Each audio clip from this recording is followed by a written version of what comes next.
What up? It's Jimmy from odds.com. This is a clip from our big NBA show. To check out the entire show, hit the link at the bottom of the screen. It's available exclusively on odds.com. We got it all on this show. We got sides, totals, props. So let's move on. 7 p.m. Eastern, Indianapolis Pacers. 11-9, 5-3 on the road at Milwaukee Bucks. Can't get Indianapolis out of my head. I'm so sorry. 12-8, 8-2 at home. Fiserv Forum, Milwaukee, Wisconsin. Milwaukee Bucks open up as 8.5-point favorites. This total opens up at 232, and there's been actually a couple books that put a hook on. 8%, 10% of the books have made it 232.5. Pacers pace last 5, 14th in the association, 99.5 possessions a game. Bucks pace last 5, 8th at 101.40 possessions a game. Pacers are on the second half of a back-to-back. They bounce back from losing 2 straight by defeating Memphis tonight. So we're shooting this at 11:49 p.m. Eastern. They bounce back by defeating Memphis 134-116. We all know how hot Memphis was. Undermanned, but hot. And they were coming off falling apart against the Sixers, which we just talked about. Sixers went into a zone. It flummoxed the Pacers to the tune of being outscored 31-6 in the final 8 minutes. Against the Grizzlies, Brogdon goes for 23 points. And Domantas Sabonis, and this is the difficulty sort of capping so many sports, is that for today's card, for Tuesday, February 2nd card, I was focused on college basketball and NHL, and I let NBA go because I knew we were attacking the card for Wednesday. And Sabonis, clearly, it was second game of the season that he didn't have a double-double against the Sixers.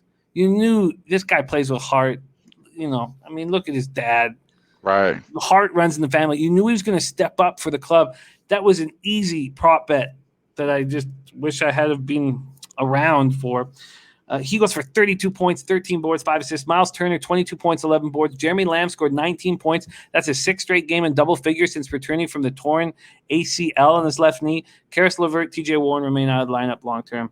The Bucks snapped a 2-game losing streak with a 134-106 win at home versus Portland on Monday night. They shot 18 of 26 and 8 of 10 from 3 in the first quarter to grab a 46-36 lead.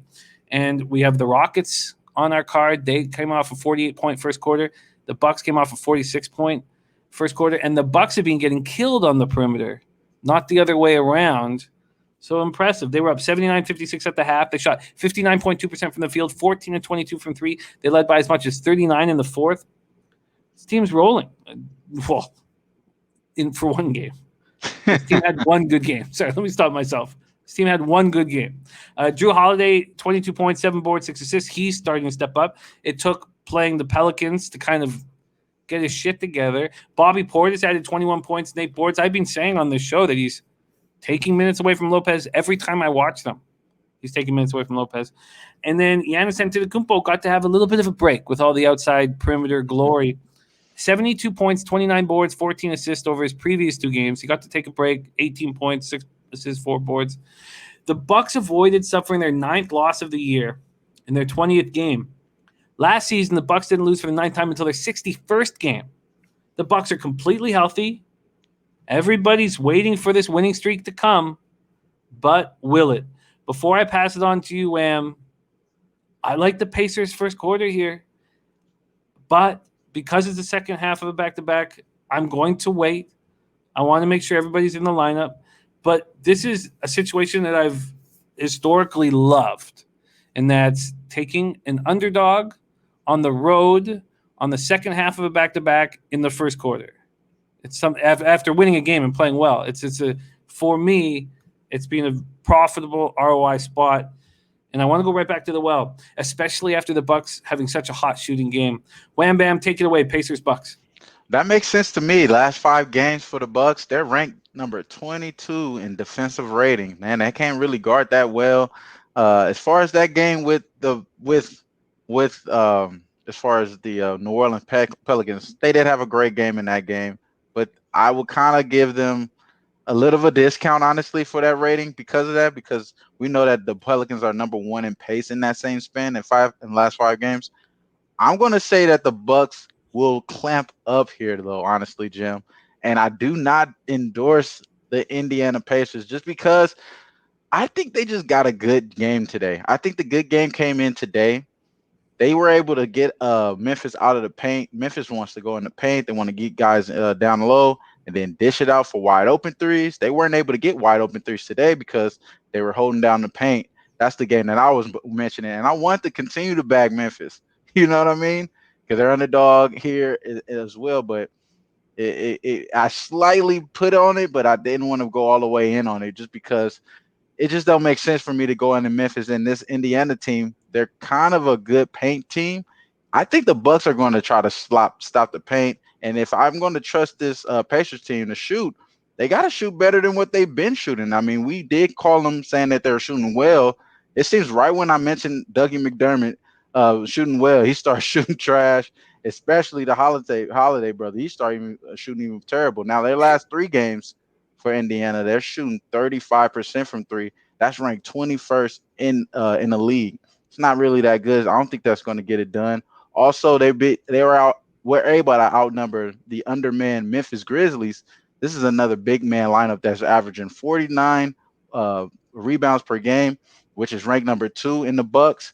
They're ranked number 11 coming into this tonight's game. So I don't believe that they're going to be able to take advantage of the boards or be able to take advantage of the paint as well in this game. And if you're going to go towards the perimeter, I don't like what I'm seeing from Brogdon, man. Honestly, he's kind of look a little bit more of a like he doesn't know what to do towards once he gets down in the down low.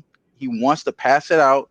He wants to keep the ball, but once he gets into a position that someone is right in front of him after a pick and roll, he doesn't seem like he knows what he's doing, or he kind of gets an easy wide open shot and finally gets that to roll in. So I don't really think I'm confident in him to get the carry usage that he has been having for this Indiana Pacers. So as far as this the trends here though, the Pacers are kind of in the good spot here. They're 3-1 ATS with no rest this year. So on the back to back, they're pretty much covering in this spot.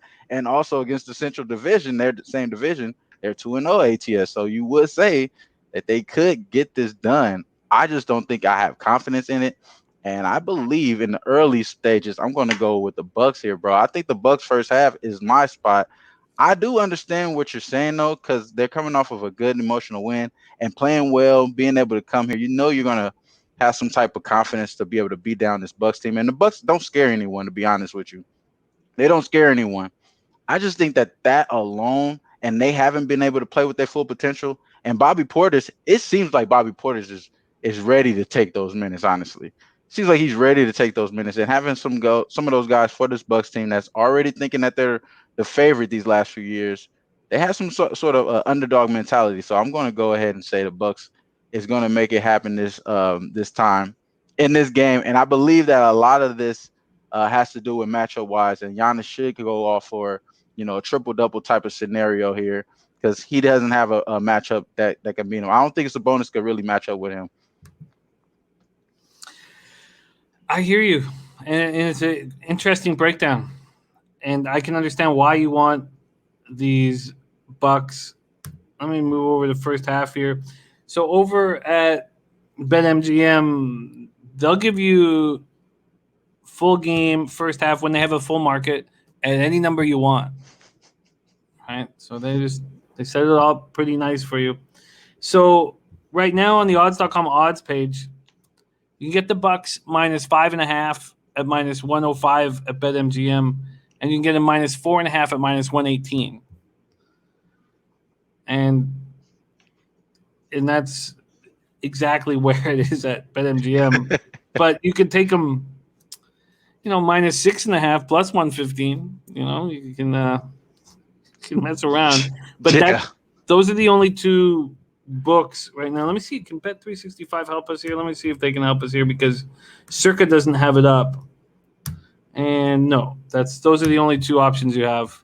Now I'll tell you guys this though. I've bet a Bucks first half a lot for the past few years.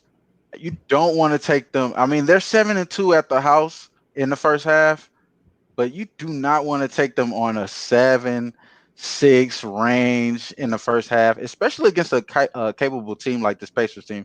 Don't get me wrong. I do want to take them in the first half, But after hearing those numbers, I'm thinking that we're going to get like 4.5 or 5 maybe. If we're getting that, I'll take that. I'll take that. But 4.5 comes at minus 118 juice. 118 is juice, but I think that's still safe enough. I think it's mostly about the number. We're gonna cash them. They're gonna cover at least at 5-6. I just don't want to take a 6 because you're only gonna get a push, and you're still gonna get what minus 110 on that. Oh So you no, might, 6. Well, they're always with the, and BetMGM has it with the hooks. yeah, So 5.5 is minus 105. 4.5 is minus 118. yeah. I'd rather take the 4.5. I'll take the 4.5. You can buck that down there for me. And this another thing again, what makes me really think I believe that this is a good spot, just based off of what the assist ratio was for the Indiana Pacers. The reason why I brought up Bogdanovich and Brogdon, is because I don't think that he's going to be able to carry this load like Chris Paul will. But they run him like he's Chris Paul. They're ranked 13th in assisted turnover ratio in the last 3 games. This Bucks team, they're ranked 5th. So they're pretty all right for them not to really have a point guard. And I believe that they're trying to do the same thing on the Pacers. I believe that that's going to be the indicating factor, along with Giannis and Sabonis. Giannis is going to win that matchup. So it's minus 4.5, minus 118 at FanDuel. It's minus 120 on the 4.5 at BetMGM. So we'll give you the minus 4.5 first half at minus 118, and I'm going to wait. And I hate that you're on the other side too, bro. wait. No, but I'm not going to take first half. First quarter. I'm going to take first quarter.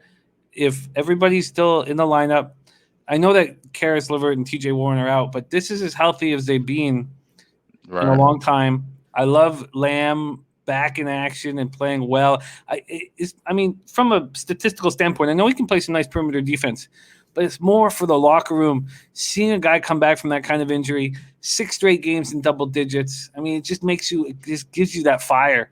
Right. And I think the Pacers are going to be trouble early. So I'm going to wait for the Hornets and the Pacers first quarter, and that will be how I am starting my card. We've got Wham moving on the Sixers full game and on the Bucks first half, minus 4.5, minus 118 at FanDuel.